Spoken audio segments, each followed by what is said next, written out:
اعوذ بالله من الشیطان الرجیم بسم الله الرحمن الرحیم. مونږ بنن یو څو خبرې کوو د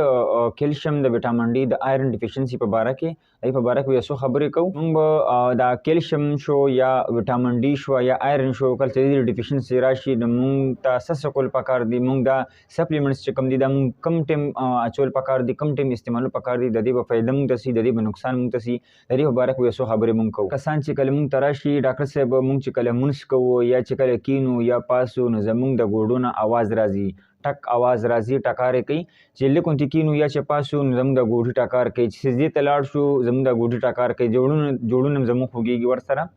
نو اول موږ دا وګورو چې د دې زیاتر کیلشیم او وټامین ډي د هغې د وجې نه کله چې ډیفیشنسي اف کیلشیم پلس وټامین ډي راشي نو د هغې د وجې نه دا موږ ته د دې موږ ته فهم کېږي، د دې موږ ته مخه کېږي. نو دې دپاره چې کوم اوس دغه دی د سپلیمنټس په باره کې، نو دا سپلیمنټس اوس دې دپاره کم ټیم اچول پکار دي، کم ټیم موږ ته دا فایده راکوي. او دا بیا تر کسان وایي چې یاره ډاکټر صاحب موږ سپلیمنټس یوز کو د هغې باوجود هم موږ ته دغه تکلیف شته. اوس دا پکار دی چې دا کوم سپلیمنټس یوز کوي نو دا د روټۍ نه مخکې استعمالوي که د روټۍ نه پس استعمالوي که روټۍ په منځ کې استعمالوي. دا تپوس موږ چې کله پیشنټ نه وکړو نو موږ ته ووایو چې یاره چې کوم د روټۍ نه پس وي نو هغه روټۍ نه مخکې استعمالوي، کوم چې روټۍ نه مخکې روټۍ نه پس استعمالوي، ټول میکس استعمالوي، ګډوډ استعمالوي. د هغې د وجې نه زیات تر دې وایي چې یاره ډاکټر صاحب زمونږ مسله ټیک نه شوه. که چېرې تاسو سپلیمنټس استعمالوئ، کیلشیم ډي شو ورسره کیلشیم ډي شو ورسره وایټامین ډي شو، که چېرې تاسو دا 500 ایم جي کې چې کوم میلاویږي 500 ایم جي نو د دې نه سیوا تاسو نشئ اچولی، روزانه به یو ټیبلټ تاسو استعمالوئ، د دې نه سیوا بنې که چېرې کیلشیم سره وایټامین ډي وي اله د یو ټیبلټ نه چې کله تاسو سیوا نشئ اخیستی دوم استعمال کړو نو بیا د هغې ابزارپشن صحیح نه کېږي. کیلشیم شو پلس وایټامین ډي شو دا تاسو د روټۍ نه نیمه ګنټه پس استعمالولی شئ، خو کوشش کوئ چې کله روټۍ تاسو استعمال کړئ روټۍ وخورئ د هغې نه پس چې تاسو د ټیبلټ یوز کوئ نو ګنټه پس یا نیمه ګنټه پس یا 40 منټ پس دا یو ټیبلټ تاسو استعمالوئ، خو دې سره د اوبو لږ غوندې مقدار سیوا وي نو چې څومره اوبه تاسو څښلی شئ ورسره نو دا بهتره خبره ده چې تاسو دا سپلیمنټس چې کوم دي کیلشیم پلس وایټامین ډي دا تاسو استعمال کړئ روټۍ نه پس تاسو ته غوماوي نو کوشش کوئ چې اوبه ورسره ډېر وي چې د سټمیک ایشو چې کوم دي دا چې رانشي ورته. اوس خبره کوو د آیرن ډیفیشنسي په باره کې چې آیرن ډیفیشنسي زیاتره چې کوم ماشومان وي یا سټوډنټس دي هغوی چې یا کله چې د دې آیرن ډیفیشنسي شي دي ته نو دی سره باندې درد راتلی شي، د دې ویښته چې کوم دی نو ویښتو مسله ورته کېدی شي، سکن پرابلم ورته کېدی شي، نو دی زیاتر فوکس نه کوي په آیرن باندې. حالانکه آیرن چې کوم دی دا ډېر زیات ښه سپلیمنټ دی فار کډز اینډ ینګ جنریشن. که کوم سټوډنټس یا کوم ماشومان چې وي چې د هغوی دا زیاتر دا نوکونه چې دا ډېر زیات باریک وي، ډېر زیات نري وي، دا ویښته چې کوم دی نو بعضې وخت کې وځي یا چې کوم دی داسې وي چې بالکل هغه چې ګوتې ورنه سم بالکل کلک وي. نو د کومو ماشومانو چې د آیرن ډیفیشنسي ده نو دوی ته اول چې کوم دی نو دې سره ورته وټامین سی هم ورکول پکار دی، ځکه چې آیرن سره چې کله وایټامین سی نه وي نو د دې ابزارپشن صحیح نه کېږي. نو دې دپاره چې کوم زیاتر آیرن یوز یا آیرن استعمالوي نو دې سره ورته وایټامین سی هم ورکول پکار دی چې د دې ابزارپشن صحیح طریقې سره کېږي. اوس آیرن چې کوم دی دا بس مونږ څه طریقې سره ورکول پکار دي، مونږ خو په دغه کې وایو چې یاره او وایټامین ډي شو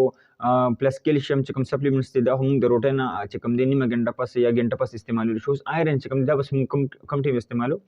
نو آیرن چې دی دا به تاسو د روټۍ چې کله روټۍ تاسو شروع کړئ 3-4 چپاتي تاسو وکړئ 3-4 نوڼۍ وشي نو په منځ کې د روټۍ په منځ کې به تاسو دا استعمال کړئ، د هغې نه پس به تاسو خپل روټۍ جاري وساتئ. او د دې نه پس چې کوم ملټي ویټامنز څوک یوز کوي، ملټي ویټامنز دغه کوي د څه مسلې دپاره چې څه قسمه مسله وي هغې دپاره څوک یوز کوي نو هغې ته پکار دی چې کله روټۍ هغه یې استعمال کړي نو ګنټه پس یو نیمه ګنټه پس نیمه ګنټه پس 40-50 منټس پس هغې دا یو ټیبلټ استعمالولی شي، خو اوبو سره چې اوبو ورسره څونه ډېرې وي نو د هغه به ښه د ابزارپشن د هغې ښه کېږي. کوشش کوئ چې تاسو په دې خبرو باندې عمل وکړئ. موږ دا بیان په پښتو کې وکړو، زیاتر چې کوم ویډیوز یا راځي نو هغې اپلوډ کېږي په اردو کې یا په انګلیش کې. نو موږ چې په دې کې کوم دغه دی دا موږ زیاتره هم چې په پښتو کې وشي نو ښه ده، نو پښتنو ته چې کوم دي د دې لږ غوندې فایده وي، اسانه وي ورته په خبره په پوهېدو کې. نو دا به ټول په پښتو کې وکړو. کوشش کوو چې د اوبو استعمال څومره ډېر وي نو دومره ښه ده.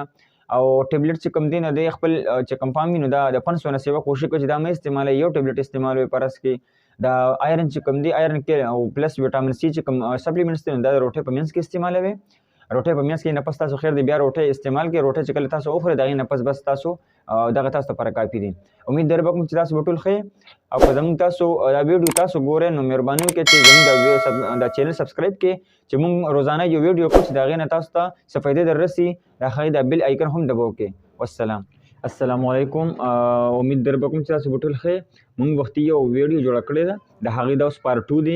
کوم چې موږ د کیلشیم ډیفیشنسي په باره کې کوم موږ څو خبرې کړې وې کیلشیم ویټامین ډي شو آیرن شو د دې کمې چې کوم موږ ډیفیشنسي دی په باره کې موږ څو خبرې کړې ده د هغې سیکنډ پارت دی. اوس په موږ د دې د خوراک نه به موږ دا څنګه پوره کوو چې یاره موږ دا خوراک وکړو چې د هغې سره زموږ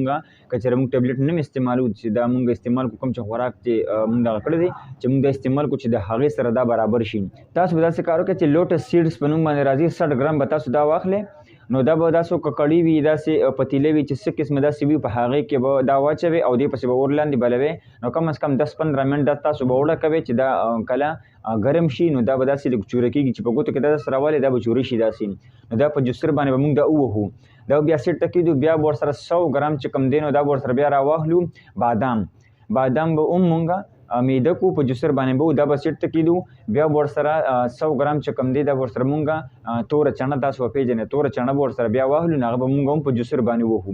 بیا به ورسره 50 ګرام چې کوم میوه ده شنه میوه که تاسو پېژنئ شنه میوه ده نو تاسو به هغه والئ هغه هم ورسره په جوسر باندې بیا ووهئ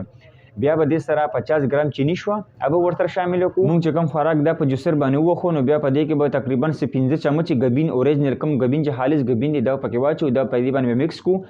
او بیا به داسې کار وکړو چې کله سټې مونږ اوده کېږو د خوراک وکړو د شپې نو د هغې نه نیمه ګنټه پس به مونږ 1.5 چمچ په یو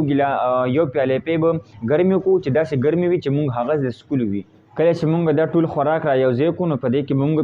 15 چمچې ګبین واچوو نو دا به په کې میکس کړو نو کله چې مونږ د شپې اوده کېږو نو یو پیالې به ګرمې پې واخلو ګرمې پې چې په هغه دومره ګرمې وي چې هغه مونږ څکلی شو نو په هغې کې به 1.5 چمچ چې کوم دا مونږ میکس کړی دی دا کوم چې مونږ ته خوراک تیار دی کوم چې مونږ میده کړی دی نو د دې نه به ورسره مونږ 1.5 چمچ راوالو پاپیو کې به دا ولړو په چمچ باندې به داسې ولړو او دا به د اوده کېدو نیمه ګنټه مخکې دا مونږ استعمالو د خوراک نه 1 ګنټه پس روزانه به دا مونږ استعمالو کم از کم 4-5 میاشتې به دا خوراک تاسو په کور کې ماشومانو ته هم ورکولی شئ تاسو چې کوم فیمیل دی هغې ته هم ورکولی شئ میل ته هم ورکولی شئ ماشومانو ته وړو ته هر چا ته ورکولی شئ دا خوراک ډېر زیات فایدهمند څوک چې وایي چې زمونږ ګوډي ټکارې کوي زمونږ ګوډي دردونه کوي مونږ چې کینو پاسو زمونږ ګوډونه ټکار شان اوازونه خیږي د هغې دپاره دا خوراک دی دا ډې چې کوم دی نو دا نور مونږ ته هم طاقت راکوي مونږ سره کیلشیم شو آیرن ډیفیشنسي کیلشیم ډیفیشنسي ویټامین ډي دې کې هر قسمه ویټامینز موجود دي نو تاسو دا استعمالولی شئ